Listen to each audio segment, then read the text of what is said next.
Wait,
are we doing the knee pop too?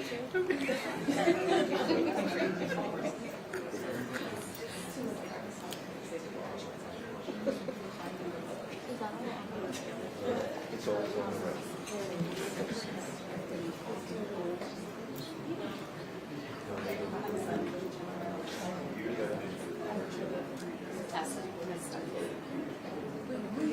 Yes, we have. In the yes, right. Yes, we're next to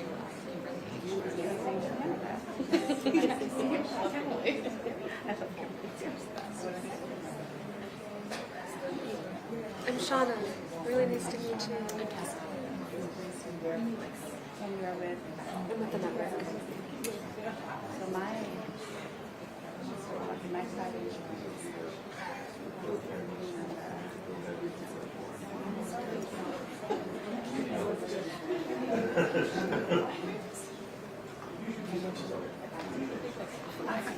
I'm sure this will come up somewhere on some of the social media.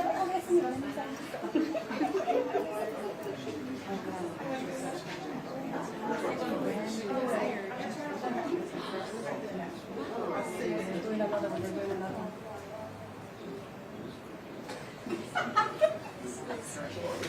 Yeah, post it on the Insta.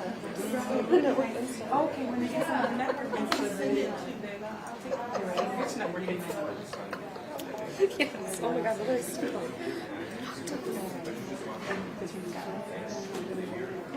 I should have invited you. Oh, yes.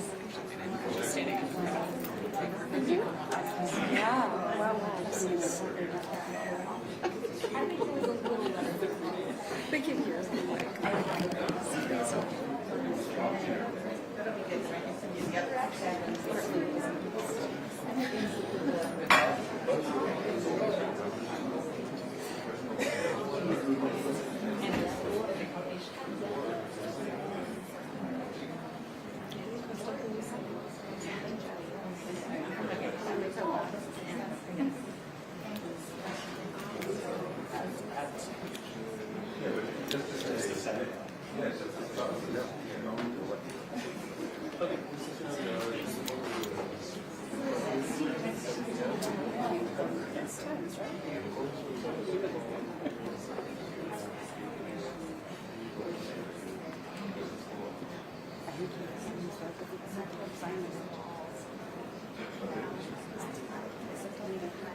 Sounds great.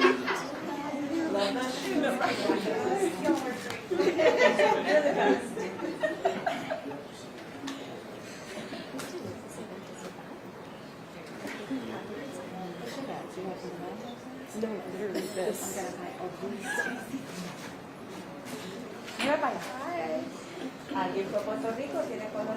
Sí, la soy muy sana. En el verano, donde sea, yo cojo color. Tengo que estar en Puerto Rico.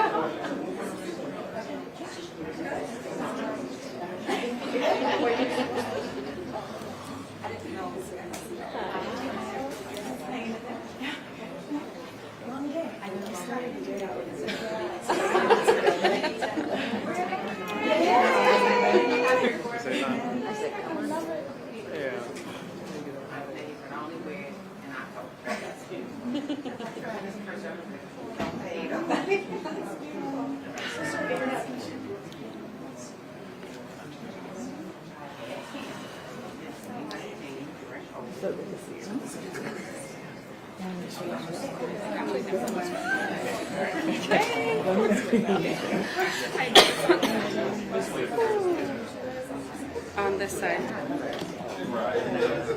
Where on this side? No, absolutely not. Are you sharing your story? No. I'm here to support. I'm here to support you.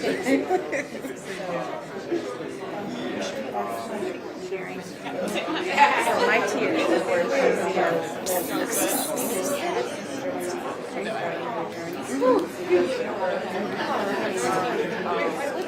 no one's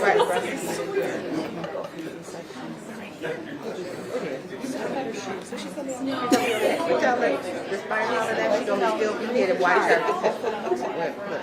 She'll be here to on the other for chest. Kind of make sure we all have like a window, like we do in Christmas stuff.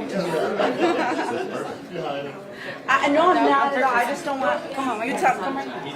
Is this good? You want that to a little bit to the right? Yeah, maybe a little bit to the right, because Walter's ASL. Stand right. Make sure that I need you in. Could be on here. There you go. No, I meant like the other side. You don't want to walk yet. You didn't want to stand in front of you all. I'm tall. We're good.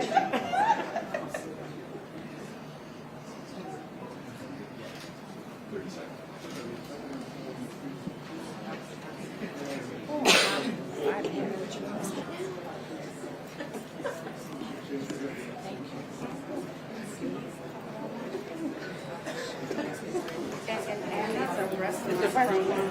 They're doing it the whole month. Oh, it was one of the days that was on the thing. Hey, what's up? I'm sorry to keep you all waiting. You have women fanning up here. All right, so let me try to get through this so that we can get to the questions and we can get into a cooler room. But good afternoon, everyone. Thank you for being here today. I want to acknowledge October as Breast Cancer Awareness Month and recognize my colleagues, Alderwoman Pat Dow, Alderwoman Michelle Harris, who are breast cancer survivors, and all of the survivors that are standing here today. And I'm also grateful that we're being joined by our other alderperson of the 33rd Ward, Rosanna. It's good to see you. Every year, there are nearly 2.3 million new cases and 685,000 deaths from breast cancer worldwide. And this means that all of us here today can say that we know someone or know of someone who has fought this disease. While we have seen a 40% decrease in the deaths from breast cancer, these numbers are still too high, especially amongst black women. This month, as we wear our pink ribbons and celebrate, we certainly have a lot to be grateful for of what we've accomplished. But let's also remember how far we still have to go. October is also Domestic Violence Awareness Month, and I'm honored to have advocates standing here with me today. It is our duty as city leaders to lead a compassionate, collaborative response to end the cycle of violence in our communities. In the last few years, the city of Chicago has been focused on addressing the issue of gender-based violence and domestic violence, including the development of Chicago's first ever strategic plan to address gender-based violence as well as human trafficking. That work will continue and expand in my administration as we realize our vision for a better, stronger, and a much safer Chicago.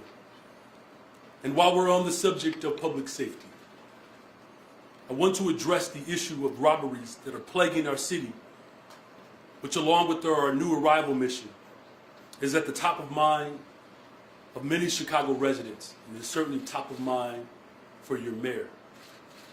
While our numbers around shootings and homicides are improving, we have seen an uptick in motor vehicle theft and robbery incidents.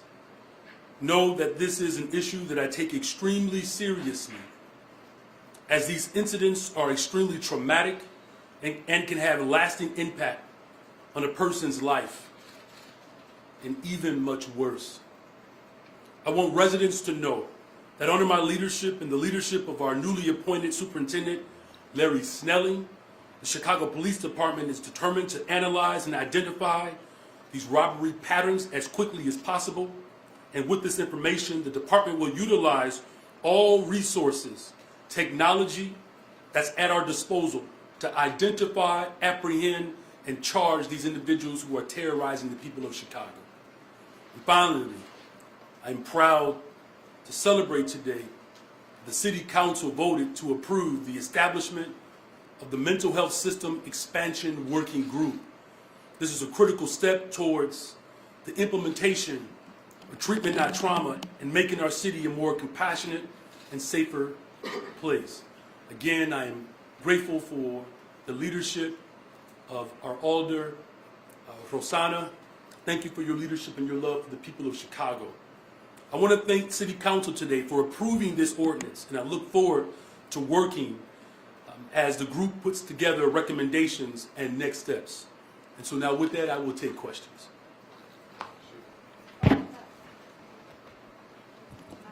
Mayor, a little bit off topic. Can you talk a little bit about if and to what extent your concerns are about the growing number of migrants who are coming into town and how that might affect planning for the Democratic Convention? Thank you for that question. I've always been concerned about this. This is an issue that during the transition, we began to work towards coming up with solutions to address what we knew was coming. You know, last month, all of you were privy to the plan that we have put forth. And 14 buses today, we're getting word that it could be as many as 22. You know, this is a growing crisis, not just for the city of Chicago, but for the entire globe. The population shift that we are experiencing as a result of the failure of federal policies is now impacting the people of Chicago in a very dramatic way. And so that's why I've been standing up a brand new shelter every single week. We've renegotiated a contract that I inherited multiple times to cut the cost on services.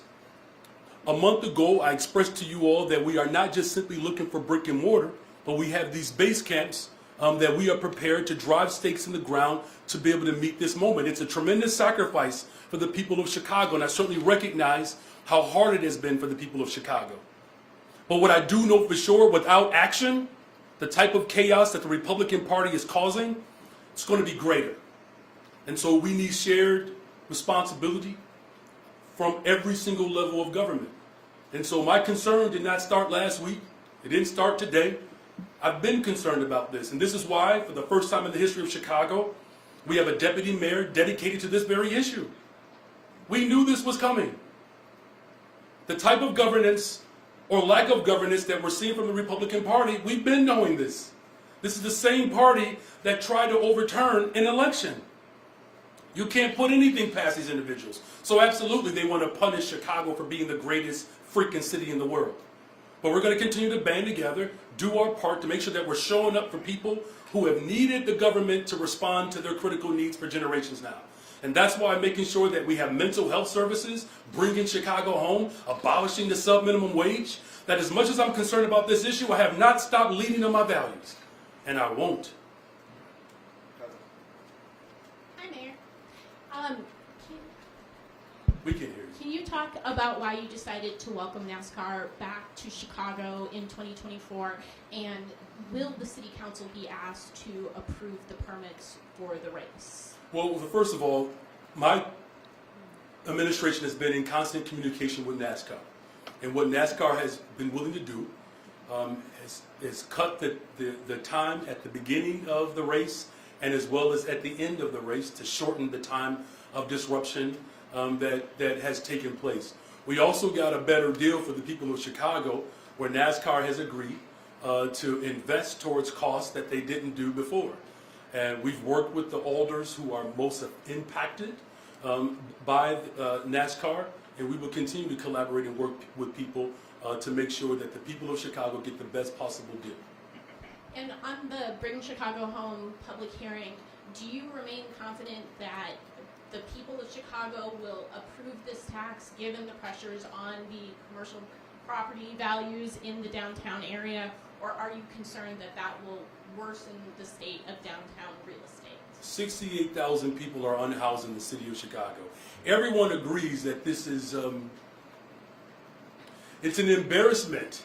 Everyone agrees.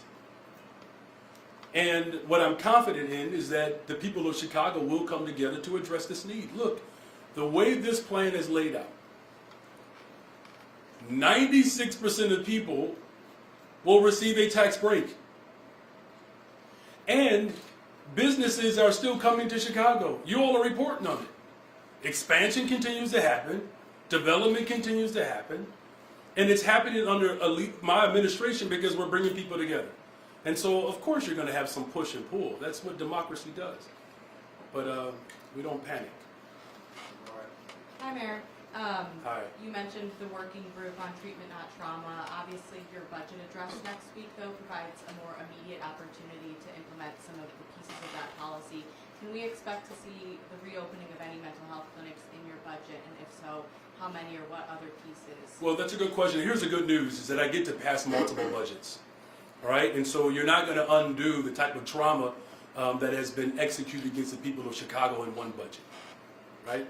And what I'm confident is that we have a working group that is going to come up with recommendations, because that's what I do as mayor. I collaborate, I listen to people to come up with recommendations that best moves us forward. The good news is this, though. We're talking about reopening mental health centers. Who would have thought? That's good news, Chicago. We're having conversations that we weren't having in the last administration. Certainly not the previous administration. I am so grateful that the people of Chicago believe in the people of Chicago. So this budget address will address what I said when I was running for office. Remember? When I put together my budget plan, I said that the deficit was going to be roughly where it is today, $500 million. I've always told people the truth. We'll continue to do that. We're going to trust the leadership of the working group to provide recommendations of how we move forward. Thank you. Your administration has said that the mayor's office will be responsible for holding Garda World accountable. Can you say specifically how your office will do so? Should Garda World be expecting inspections, regular monitoring, and with what resources will? Well, first of all, with Garda World, the city of Chicago, we're just simply responding to the fact that the state already had a contract with them. So this is what's allowing us to move with some expedition, right? And yes, my administration, along with our alders, will continue to monitor to make sure that this company, this entity, is not violating the trust of the people of Chicago. Good afternoon, Mayor. Good afternoon. As you're aware, there's been a sponsored resolution to add a referendum to the primary in March, asking voters if the city should keep Chicago as a designated sanctuary city. What are your thoughts on Chicago's designation and the possibility of having voters decide? Well, look, I'm grateful that the city of Chicago historically has embraced not just immigrants, but migration in general. So this is not the first time the city of Chicago has had to deal with this. So my father, you know, he's the oldest, and he came up from Salis, Mississippi, 57 north, and people in Chicago hated it. As more and more black people began to migrate in Chicago, people hated it. But yet here we be. So this conversation about, you know, the city of Chicago wanting to question its values, that's what the Republicans want us to do. They are so chaotic that they can't even figure out how to secure their own power. There's not even a Speaker of the House. So the type of chaos and disruption that they are causing and creating, as Chicagoans, as difficult as this has been, what I'm calling on are these alders who have put forth this resolution. Join the choir. Join the choir pushing the federal government, the state government to continue to share the responsibility. That's what leadership does. That's what I'm doing. And Mayor, to alleviate some of the constraints at shelters, cities like Denver have introduced limits on the amount of time that migrants can stay there. Is that something that has been explored here? Yes. And if not, why not? Yes, that has been explored. Thank you. We try to stick to one question. Yeah, because these women up here are fanning y'all. I mean, listen, I'm trying to answer as many questions as possible, but I'm trying to be thorough. Everybody got their hand raised. Hi, Mr. Mayor. Jim Daly, Southside Weekly. Mutual aid volunteers estimated at last week's committee meeting that they've spent more than $3 million supporting new migrants. And some have described the relationship between your office and volunteers as, quote, exploitative. What are you doing to make that relationship more equitable? And what resources has or will the city provide to volunteers? Well, as I said repeatedly, there was a contract with, favored staffing? Is that the right? That's favored staffing? Remember when I was left with the responsibility to have the $51 million secured? And remember I told you all that $47 million went to staffing? I told you all that, because that's what transparent leadership looks like. 47% of those dollars went to staffing. That's why, hold on, just be patient, okay? That's why we renegotiated that contract that includes hiring Chicagoans, because I know how hard these folks who are providing mutual aid are working. So we're literally creating job opportunities for Chicagoans to provide the care. And so, look, we just named, for the first time in the history, someone who was dedicated to homelessness in the city of Chicago, a chief homelessness officer. I am responding to every single dynamic in this city and have not flinched. Of course I appreciate the work that those who are providing support on the front lines are doing. I've done that work before. Who better to understand what organizers go through than someone who's been an organizer? And that's why we are renegotiating these contracts so that Chicagoans can get the resources to provide the services that these migrants want. So it essentially becomes a win-win for everyone in a very difficult situation. Hey, Mayor. I don't know if this is working. It is working. Can you hear me? Great. Very well. Thank you. On the campaign trail, you talked a lot about improving the CTA service reliability. Can you tell me a little bit about what your administration has done to follow through on those promises so far, and do you believe there's an accountability problem still at the top of the CTA? Well, as you saw today, that there's conversations about regular committee hearings around accountability, and you know that there's an extension that's happening on the red line, and we're going to make sure, we're going to ensure, quite frankly, that the opportunities that come with the multi-billion-dollar investment doesn't just create a pathway to be able to access goods and services, but that the people who actually get to do the work to build a better transportation system reflect those who rely upon public accommodations the most. But can you talk a little bit about what, if anything, you've done so far to improve service, to improve safety, cleanliness, and CTA? As I've said, first of all, safety, particularly safety on transportation system, the last I checked, that violence is down. Violence is down. That's because we're working with people. We have a new superintendent who's going to continue to collaborate with all of our stakeholders to ensure that. But here's the thing that I want people to remember. We have vacancies right now within CTA. We do. We need train operators. We need bus operators. And so I'm calling on the people of Chicago to lean in. The job opportunities that are available, the vacancies that exist in every single level of government, I want you to come serve this administration. I want you to come and serve this city. Because that's how we're going to build a better, stronger, safer Chicago. is when we have W-2s, and W-2s are available for you. Thank you. Mayor, can we just clarify at the top, you talked about the 14 buses. That release we received said 13, and then you also mentioned there could be 22. That's how chaotic it is. That's quite frankly how chaotic it is. That, you know, at one point, there was a little bit of decorum that you didn't just send buses in the middle of the night. They're now breaking curfew. They're sending buses in the middle of the night. And so that number continues to change throughout the day. So it could be 22 today. It could be as many as 22 today.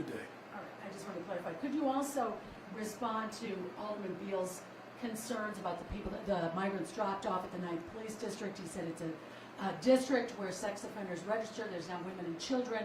He believes it's illegal to have the migrants at his district. Well, look, this is why I've been working hard to remove people out of police districts. That's why I'm standing up a brand new shelter every single week. We have these base camps that a contract that was already signed by the state of Illinois. We're moving forward with that. This administration, my administration, is working in collaboration with all of our stakeholders to make sure that whether it's police districts or whether there are the airports, that people are not living on floors. And we're working hard to actually build an operation, an apparatus that alleviates that pressure in our police districts. And on NASCAR, 2 aldermen already have said they would like to have been consulted. They're aldermen from downtown. They really don't want NASCAR back. Why, then, did you decide that it Of the 5 alders that represent downtown, 4 of them have already expressed their commitments. And we're going to continue to have conversations with every single alder person to make sure that we get the best possible deal. Which, here's the thing that's exciting, though. The fact that NASCAR has agreed to change its operation so that the time of that we saw this first year as a tremendous inconvenience because of how long NASCAR needed to set up and break down. We reduced that by 6 days. I believe 4 on the front end, 2 on the back end. And we got them to commit to additional resources to be able to pay towards public safety and all the other costs that come with it. So it's a better deal than what I inherited, and we're going to continue to have conversations with individuals that might have questions about NASCAR. Thank you. Good afternoon, Mayor. Good afternoon. Question for you. We're hearing reports that there's already a DHS crew, Homeland Security team on the ground here in Chicago to assess the situation, to provide some kind of resource help for your administration. What can you tell us about when they got here and what you're hoping they can do for Chicago? Well, again, first of all, them being here to assess what the people of Chicago have been saying and what I've been saying well before I was even sworn in. I've been to D.C. multiple times, I've been to Springfield, all over the city of Chicago, working to bring people together to share in the sacrifice of this crisis. Based upon our interactions thus far, it is becoming increasingly clear that those who want to disrupt our democracy are committed to doing that. It's a real mission of theirs. And so our hope is that we will continue to get more resources and a stronger commitment from the federal government to be able to provide us with the support that the people of Chicago need. But they are here already, just Yes. to clarify. And when did they arrive? I don't know. When did they arrive? Today? Today's Wednesday, right? Yes, today. They just arrived today. Also, just to follow up on that, there's whispers that your administration may be sending a team to the border, perhaps to try to either assess the situation, discourage migrants from coming to Chicago. What can you tell us? So there are no whispers. My administration, we don't whisper. We just talk out loud. I've said, you're welcome. I hope you all enjoy me talking out loud. We need to go assess the situation, just like our team has gone to D.C. We need better coordination, quite frankly. This is a dynamic but here's the thing. I recognize what our southern states are dealing with. And so going to see it firsthand, I had a chance to sit with some leaders from Mexico. And at the tip of Mexico, 2,500 or so families who are seeking asylum reach the southern tip of Mexico. By the time they get to the northern tip of Mexico, right on the borders of our country, that 2,500 amasses to anywhere from 7,500 individuals to 10,000. This is serious, and I've been saying it. I mean, this ain't the first time you've heard me say how serious this dynamic is. And so I'm doing my part. to continue to make sure that Chicagoans who have been in this city, who have needed support, and particularly our black families. I know there's been a tremendous burden, particularly on black Chicago. I am fully aware of that. Y'all know where I live. Y'all know how many schools have been shut down in Austin, mental health clinics. Administration after administration has taken away from black people, not mine. And I want to make this point very clear as well. We're trying to make sure that migrants are not on floors. So when individuals say that black folks want what migrants want, it's not true. It's not. Black folks want what they deserve. And to compare the needs of black people to individuals who are being forced out of their countries because of bad foreign policy, who are living on floors, comparing the conditions in which descendants of slaves have had to endure to migrants who are sleeping on floors, I question how much you actually care and love about black people and understand their conditions. And I got you. Because we speak out loud. So going to the border is to make sure that everybody knows that my administration is committed to making sure that we are putting together the full force of government at every single level to ensure that these families, who, by the way, they're not illegal. They're asylum seekers. They are protected by international law. So you have individuals who are trying to play on the fear of black folks that many of the folks who are trying to play on their fear ain't done nothing to help black people. So yes, Craig, we're going to assess the full situation, and that also requires our team to be at the border. Thank you very much. When do you go, sir? I mean, y'all want to know all my business today? Soon. Like in a week, 2 weeks? Soon. Justin. Just to clarify, when is it? Soon as possible. Look, I'm still running a major city. I have children who attend schools who have soccer games, y'all. You know, you all are asking me as if I'm not a parent in this city. I get it, I'm mayor. I get it. But you're asking me to give you a date, and I have to court. Do you understand that you have not had a mayor like me? I get that. I have a wife, I have children, they have schedules. And plus, we still have public safety that we have to address. We still have the unhoused that we have to address. I still have a budget that I have to address. And I'm doing all of that with a black wife raising 3 black children on the west side of the city of Chicago. I am going to the border as soon as possible. But I got to coordinate that with running the government and making sure that my wife and children are secure as well. Thank you, Ron. You have another question. So you had one question asked 4 different times. All right, go ahead. Go ahead. Up for a colleague. Can you clarify on the NASCAR contract? You're saying more revenue will come to the city as part of this. No. Just hold on. Wait, repeat that again. You're saying more revenue will come to the city from NASCAR to offset. No. Okay. Yeah, finish that. I'm sorry. I want to make sure that I'm hearing your question right. So when you're talking about more revenue, you're talking about the additional agreement to make sure that the cost of this, that there's a better deal. Yes. Yeah. Can you clarify? I mean, has that number been set? Is it a percentage? How much more will come to the city? And then can you also address? I've spoken to each of the downtown aldermen. None of them have said that that they knew an agreement had been reached, and a few, including Bill Conway, are critical of that, saying they would have liked to be brought in, collaborated with on the details of the contract. We have spoken to all 5 of the alders who are impacted by NASCAR, particularly because it exists within their wards. And 4 of them understand and have made my administration clear that they appreciate the negotiations that have taken place. And of course, there's still work to be done. As far as the actual amount of that revenue, we'll get that to you. Good afternoon, Mayor. Good afternoon. Regarding your delegation going to the border, I've heard that the goal is to convince migrants not to come to Chicago during winter time. Is that true? No. Are there other questions? And thank you for not always believing what you hear and asking me directly. I appreciate that. Hi, Mayor. Hi. So there's a proposal that is reintroduced today from under the prior administration to create an Office of Legislative Counsel for the City Council from Riley and Beal. Do you think that aldermen should have their own separate legislative council, and should they be able to consult them during meetings? We have a corporate council that works not just with, serves at the pleasure of my administration, but he also works with our city council members. I know this has come up before. Our corporate council has been quite responsive in a way that, quite frankly, has been transformative. The type of engagement that my corporate council leads is one that the city council members have wanted.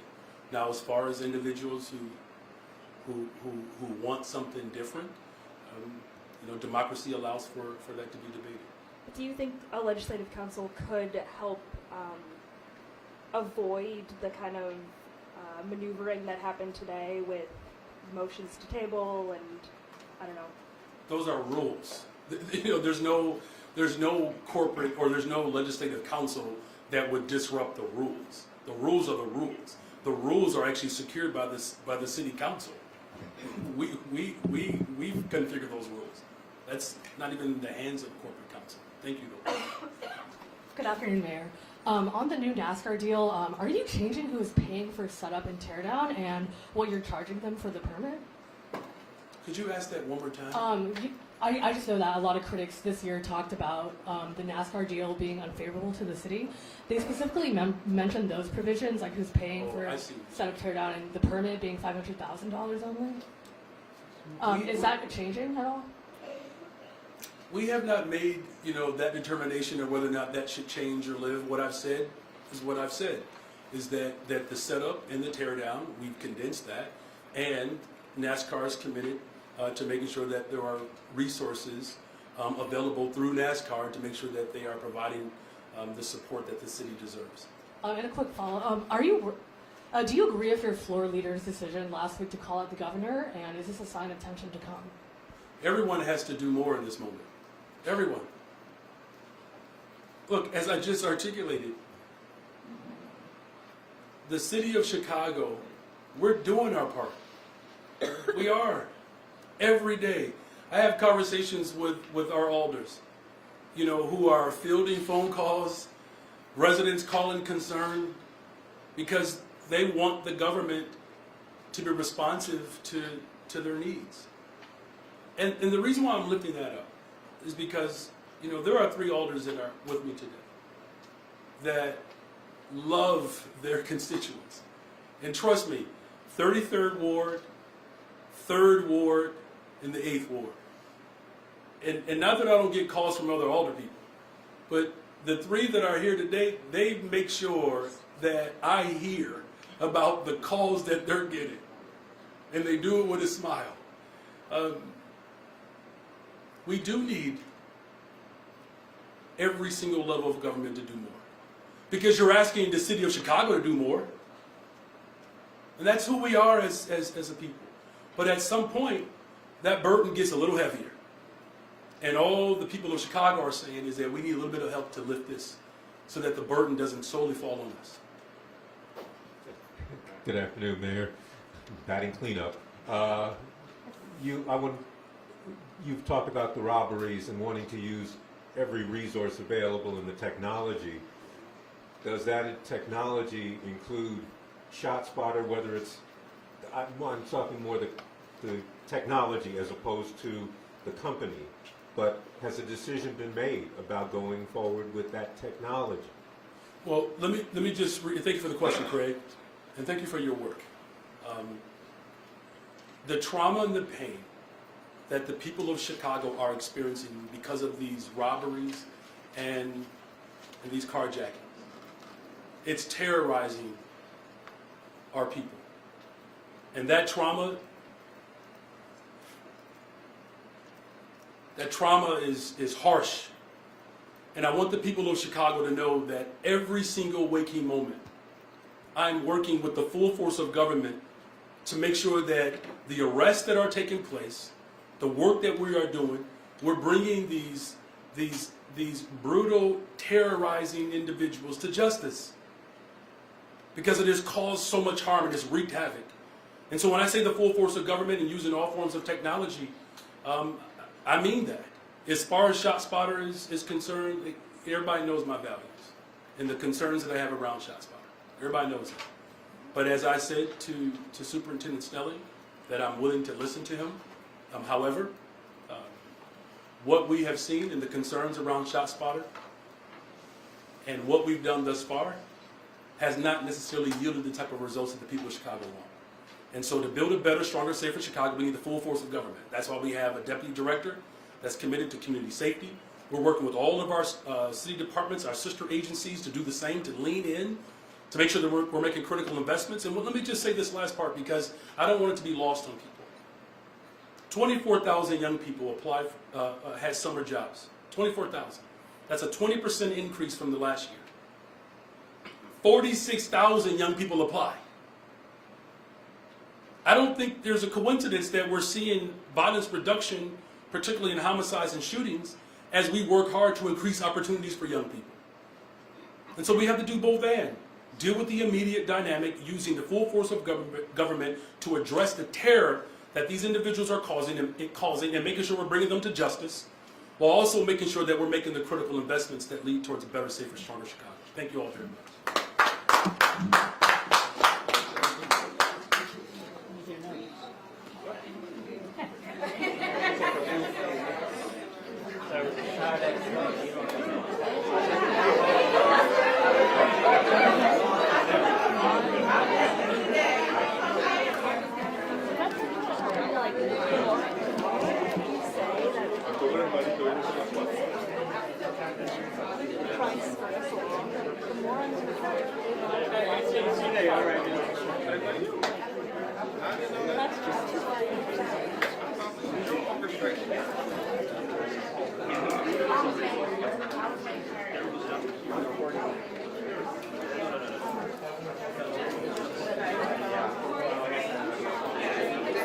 Yep, I'm done. You can stop recording. Thank you. All right. Bye. Why are you doing 7 places at once?